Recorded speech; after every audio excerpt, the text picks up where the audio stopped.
Good evening friends, मैं कनिका गौतम एक बार फिर आपके सामने एक न्यू वीडियो लेके आई हूँ जो है क्लास 7 का सामाजिक और राजनीतिक जीवन 2 का चैप्टर नंबर 7 यानी कि मार्केट अराउंड अस।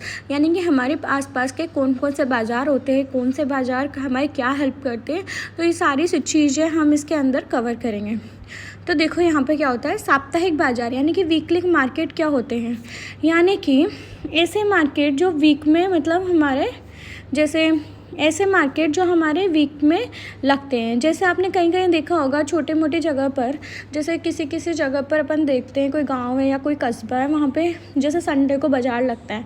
तो हर वीक में एक फ़िक्स डे है कि भाई संडे को लगेगा, तो वहाँ पे हम कोई भी सामान क्या हो सकते हैं वहाँ पे ख़रीद सकते हैं। तो इसको हम क्या बोलते हैं, वीकली मार्केट बोलते हैं, जहाँ कोई भी चीज़ मतलब वीक में सिर्फ एक दिन या 2 दिन ही मिलती है। ठीक है, तो यहाँ पे क्या होता है, ये दुकानदार है जो होते हैं ना, जो दुकानदार जो होते हैं ये क्या होते हैं, सस्ती सी चीज़ बेचते हैं, मतलब कि बहुत महंगी नहीं होती। क्यों? क्योंकि उनको किसी को रेंट नहीं देना, वहाँ पे उनकी कोई दुकान फिक्स भी नहीं है, थोड़ी देर लगाएंगे फिर फ्री।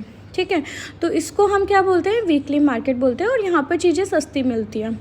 ठीक है, नेक्स्ट है हमारा how are neighbourhood shop different, मतलब नेबरहुड शॉप होती क्या है और ये हमारी वीकली मार्केट से क्यों डिफरेंट है, वो हमें यहाँ पर देखना है। तो देखो यहाँ पे क्या होता है कि ये हमारे आसपास की दुकानें होती हैं। जैसे हम कोई भी राशन वगैरह ख़रीदते हैं तो हम राशन आसपास की दुकानों से ही ख़रीदते हैं। तो इसका बेनिफिट क्या होता है कि हम किसी भी मतलब महीने के किसी भी दिन जाके, यानी कि हफ्ते के किसी भी दिन जाके छोटी मोटी चीज़ें खरीद सकते हैं। जैसे मान लो हमारे घर में कोई भी सामान ख़राब हो गया या कोई भी चीज़ ख़त्म हो गई है, तो जैसे हमें चावल ख़रीदने हैं तो हम घर में किसी बच्चे को बोलेंगे कि चावल लेके आ जाओ, तो वो कोई साप्ताहिक बाज़ार में नहीं जाएगा और किसी और जगह नहीं जाएगा, वो हमारे मोहल्ले की शॉप पे जाएगा, दुकान पे जाएगा। तो हमें कहीं पर भी इजीली सामान मिल जाते हैं और किसी भी दिन मिल जाते हैं। और जो दुकानदार और ग्राहक आपस में एक दूसरे को नॉन होते हैं, पहचानते हैं आराम से, और उधार पर सामान भी उपलब्ध करा देते हैं। ठीक है, यहाँ तक क्लियर है। अब नेक्स्ट है शॉपिंग कॉम्प्लेक्स या मॉल अन्य दोनों बाज़ारों से कैसे भिन्न होते हैं। तो देखो क्या होता है, आजकल मॉल का ट्रेंड बहुत बढ़ गया है।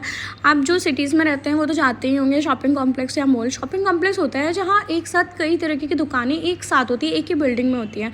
वहाँ पे जैसे इसके अंदर क्या होता है, एसीज़ भी लगे होते हैं। तो लेकिन क्या होता है कि वो एसी का किराया भी आपसे वसूल करते हैं। जैसे मान लो आपने कोई भी चीज़ खरीदी तो वो आपको महंगी देंगे क्योंकि उनको वहाँ का रेंट भी देना है। ठीक है, तो मॉल में क्या होती है, चीज़ें हमें महंगी मिलती हैं।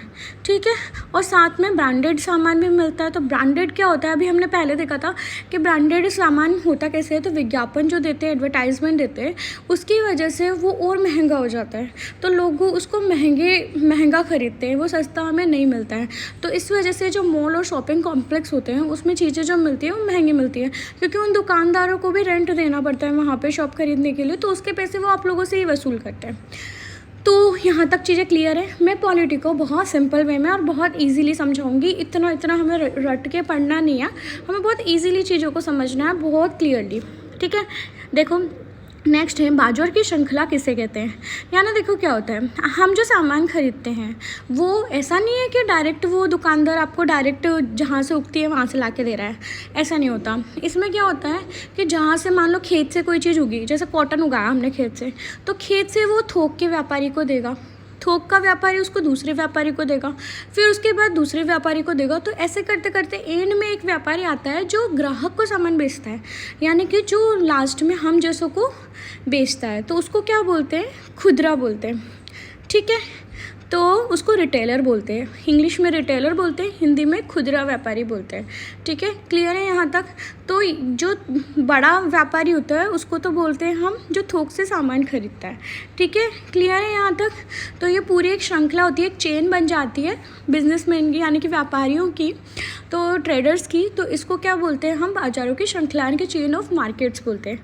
नेक्स्ट क्वेश्चन है हमारा, what is called a wholesaler. Wholesaler क्या होता है, देखो क्या होता है, जहाँ से प्रोड्यूस हो रही चीज़ें मतलब बन रही है। जैसे मान लो कि अपन खेत पे गए तो वहाँ पे रुई बन रही है, कॉटन उगाया हमने, तो कॉटन क्या होगा, एक व्यापारी होगा जो बहुत बड़ी संख्या में खरीद लेगा उसको, तो उसी व्यापारी को बोला जाता है, हम थोक का व्यापारी बोला जाता है। इंग्लिश में हम उसको बोलते हैं होलसेलर बोलते हैं।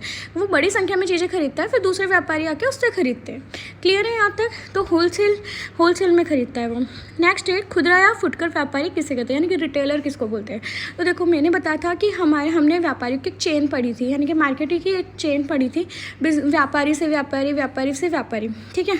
तो एंड में जो व्यापारी होता है, ठीक है, वो जो ट्रेडर होता है, जो लास्ट में जिसको नीड है उस उपभोक्ता को, है ना, कंज्यूमर को दे देता है, उसको ही हम क्या बोलते हैं, फुटकर या खुदरा व्यापारी बोलते हैं, यानी कि रिटेलर बोलते हैं। मतलब एंड वाला व्यापारी जो चीज़ों को किसको बेचता है, कंज्यूमर को, यानी कि ग्राहकों को बेचता है। ठीक है, यहाँ तक क्लियर है। सो फ्रेंड्स, अगर आपको मेरी वीडियो पसंद आती है तो प्लीज़ इसे लाइक शेयर एंड सब्सक्राइब जरूर कीजिए एंड बेल आइकन को जरूर दबाइए।